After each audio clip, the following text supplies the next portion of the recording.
hello mga gwapo, hello mga lalabs ko all over the world. Shout out sa atin lahat. Dami ditong sinampay. Sorry guys, ganun talaga. Wala ditong pwedeng lahat ng kung saan sulok may sampay. Namili ako kanina. 3 times akong pabalik-balik. Una, bili ng gulay, isda, tapos 5 kg of rice. Tapos lang yung may isang bata na nag-carry ng pauwi dito. Binigyan ko ng 15 taka o 20 taka. Siyang nagbitbit ng 5 kilos of rice at saka yung isda at saka yung manok. Siya nagbitbit. Ako ang nagbitbit ng gulay. Tapos second time around umalis for 5 kilo of sa wholesale ako bumili ng guys ng flour para mas makamura.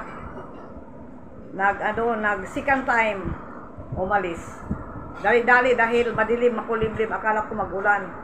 Ang anak ko, ang abaya ko, grabing dumi sa sa may likod dahil maputik ang daan guys pag maulan dito, maputik dito, parang basakan.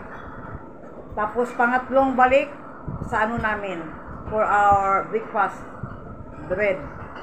Mabuti yun guys dahil pinawisan ako naglakad ako para ma-exercise din yun. Exercise para mabawasan ang cholesterol natin. Exercise, lakad. Kaso pag ba ito, putik, dahan-dahan lang para wag magtamsilik sa likod ng mga natin, abaya. Abaya ko madumi na. Ipakita ko sa inyo guys ang pinamili ko. Alhamdulillah sa blessings, namili ako. Pinamili ko guys itong 5 kilo of rice. 5 kilo lang ang binili ko dahil may counting rice pa kami. Ang makonsume naming rice for a month is 12 kilo. Tapos itong milk linagay na ni Maliha sa lagayan. Diploma ang brand ng powdered milk. Tapos isang toothpaste ang nabili ko. 3 items lang, 863 na guys. 8 items lang. 3 items lang. Rice, toothpaste at saka milk. 863. Tapos bumili din ako ng dahil ang makonsume, madami kami makonsume sa isang buwan na flour. 5 kilo of flour. Ito talagang ang bintahan sa wholesale. Kaya mas mura. 5 kilo of flour, 190 ang 5 kilo.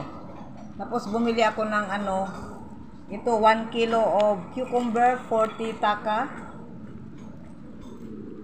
Isang papaya dahil magtinula ako. Tapos bumili ako dito ng talong at saka okra.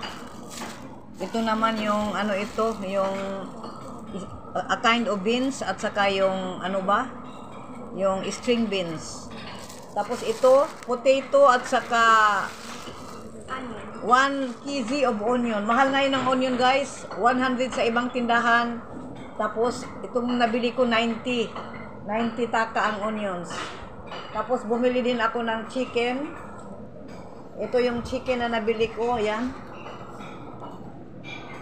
Fresh native chicken. Ito, yung 470. Tapos bumili ako ng fish, tilapia, dahil fresh ang tilapia, yun lang ang pinamili ko guys. Thankful to Allah for the blessings at sa mga taong tumutulong sa amin. To all my relatives, mga friends ko dito sa YT World, sa mga love ninyo sa amin, madami-daming salamat po. More blessings sa inyo, good health, everything in life. Kaya din ako, today is Thursday, Wednesday today. Dahil pag Friday, hindi ako lalabas ng bahay dahil crowded pag Friday, dahil off ng mga off days na pag Friday. Dala-dala ko kanina ang payong all the time. Payong is life for me. Umbrella is life. Ngayon, huhugasan ko na itong ano ko, chicken. Itong chicken, lamasin ko yan, guys. Itong manok, lalamasin ko yan. Twice, lalamasin ko ng salt. Pati yung isda, lalamasin ko bago ko i-pack-pack. Dahil kami lang naman tatlo. Okay, guys. Mamaya ulit tayo magkwentuhan. Andito sa kusina, guys. Tinakpan namin, tingnan nyo. Saka ito. Wala nang hangin lalabas dahil may gumagawa dito sa labas. Oh, yung building ginagawa. Sinira yung building. Tapos gagawan ito ng ng siguro ilang palapag. Wala nang hangin dito sa amin. Kaya sarado lahat. Dahil may mga Ito ang gagawin ko. Nag-fry ako ng tilapia. Kanina namalingki ako. Gulayan ko ito. Mainit na ngayon, guys, dito sa namin, loob ng bahay dahil nakasarado dito sa kusina, sarado. Doon naman sa kwarto namin, sinarado namin yung bintana dahil may mga workers na. Kaya wala nang hangin na papasok. Ito yung sa namin, nakatakip na naman, no? Yung dahil ito yung bintana namin. Bintana din ito. Andito yung bed namin. Kaso, 5th floor. Walang hangin na lalabas dito. Andyan lang magkakumustahan dito. Naman, mahangin dito kaso nga, di ba pinakita ko sa kusina? Ito may gumagawa ditong ito oh. Sinira ang building. Sinira yung kasi lang yung parang, yung lang ba, yung mababa. Baka gagawin nilang ilang palapag. So pag gagawin ilang palapag, ngayon wala nang hangin na papasok talaga dito. Wala nang oxygen. A few minutes later. Done cooking. Everybody, let's join for our lunch. Ang luto ko ngayon, guys, ito. Yung vegetable curry at saka nag-fry ako ng 2 pieces of fish. Tilapia ang binili ko, guys, for the girls. Yung vegetable curry, linagay ko yung isang sa akin ito yung sa ulo ng tilapia dahil hindi sila kumakain ng ulo. Ito naman sa girls, 2 pieces of fish tilapia sa kanila. Ayaw kasi nila ito kasi, guys, ang style dito sa Bangladesh.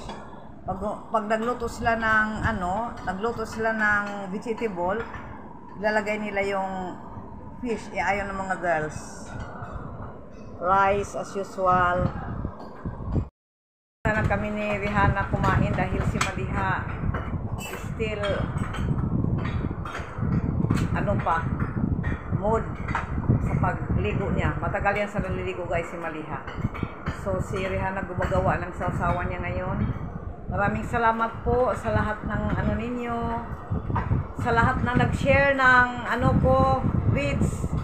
Shout out po at maraming salamat sa inyo for sharing my vids. Sa lahat ng nag-subscribe, bago at saka luma, silent viewers. Thank you so much. Shout out din po sa inyo to all my international foreigners, subscribers. Shout out to everybody. Maraming salamat. Kakain muna kami, guys, dahil gutom na. Okay, see you then. You're the night sky trying to make me see